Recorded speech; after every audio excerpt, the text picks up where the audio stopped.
নমস্কার সবাইকে, সুমিস ব্লগে আপনাদের সবাইকে জানাই ওয়েলকাম। আজকে এখানে শনিবার গণেশ পুজো, গণেশ চতুর্থীর দিন এখানে তো গণেশ পুজো হয়নি। আপনাদেরকে আগেও বলেছি এখানে যে কোনো পুজোগুলোই উইকেন্ড দেখেই করা হয়। দেখুন বাইরে কি বৃষ্টি পড়ছে,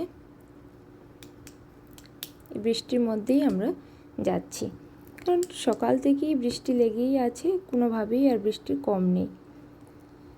পুজোটা হচ্ছে একটা পার্কে, ওপেন পার্কে হচ্ছে। এখন আমরা প্রায় পার্কের কাছাকাছি এসে গেছি।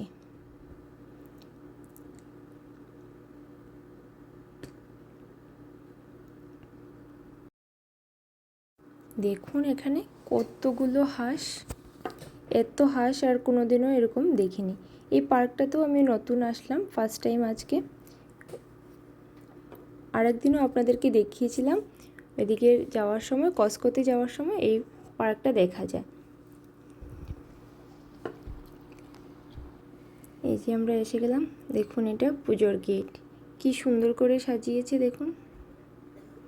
চলুন এবার আপনাদেরকে মূর্তিটা দর্শন করাই।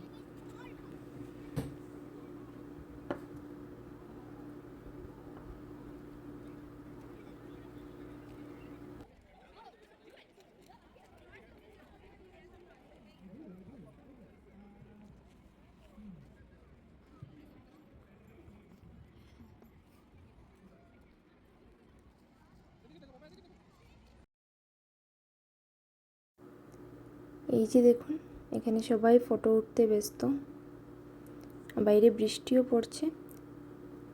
এই যে দেখুন গণপতি বাপ্পা, কি সুন্দর মূর্তিটা।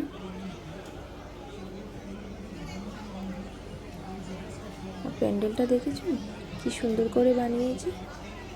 এই যে এখানে এই গেটটা দেখলেন বা প্যান্ডেলগুলো দেখছেন, সব কাজগুলোই ওরা নিজের হাতে করেছে।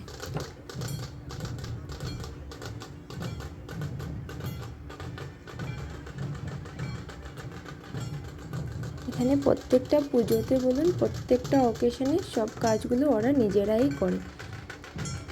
এখানে ওরা যে পুজোতে যা যা সাজিয়েছে সবগুলো জিনিস ওরা চায়না থেকে আনিয়ে ওরা নিজের হাতে কাজ করেছে। কাঠের কাজগুলো ওরা নিজের হাতেই করেছে। প্রত্যেকটা মানুষ অফিসের ফাঁকে ফাঁকে এই রোজ একটু একটু করে কাজগুলো এগিয়ে রাখে।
সবাইকে দেখুন কি সুন্দর লাগছে, সবাই একই কালারের ড্রেস পরেছে। সবাই সাদা আর এই মেরুন কালারের মধ্যে পরলো, তো সবাইকে খুব সুন্দর লাগছে দেখতে। এখানে যে ঢোল বাজাচ্ছে, এখানের মধ্যে বাচ্চা আছে আর মেয়েরাও আছে, মহিলারাও আছে, সবাই খুব সুন্দর করে বাজাচ্ছে। আপনাদের কি কোনো অংশে এটা ইন্ডিয়া থেকে কম মনে হচ্ছে? আমার তো মনে হচ্ছে না, বাস খুব সুন্দর ওরা প্রোগ্রামটা অ্যারেঞ্জমেন্ট করেছে।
চলুন এখন একবার একটু বাইরে থেকে ঘুরে আসি। কি স্টল বসলো নাকি কিছু খাওয়ার। দেখুন বাইরে থেকে কি সুন্দর লাগছে, কত লোক এসেছে এখানে। এই যে দেখুন এখানে স্টলগুলোতে পুরো ভিড়, লাইন ধরে আছে সবাই। আমিও আর অন্যতা কিছু নেই, তাড়াতাড়ি করে গিয়ে লাইনে ঢুকে পড়লাম। পুজোতে একটু স্টলে না দাঁড়িয়ে খেলে ওইটা আর ভালো লাগে না। এখানে তো আর এগরোল ফুচকা এগুলো পাওয়া যায় না স্টলে। এই যে আমরা নিয়ে নিলাম বড়া পাও আর আলু টিক্কা মশালা। খাওয়াগুলো বেশ দারুণ ছিল। দেখুন বাইরে থেকে কি সুন্দর লাগছে। আর এখন অনেকটাই রাত্র হয়ে গেছে। আজকে ব্লগটা এতটুকু অবধি। আমরা এখন বাড়ি চলে যাব। আপনারাও ভালো থাকবেন, সুস্থ থাকবেন। আর ভালো লাগলে অবশ্যই লাইক করে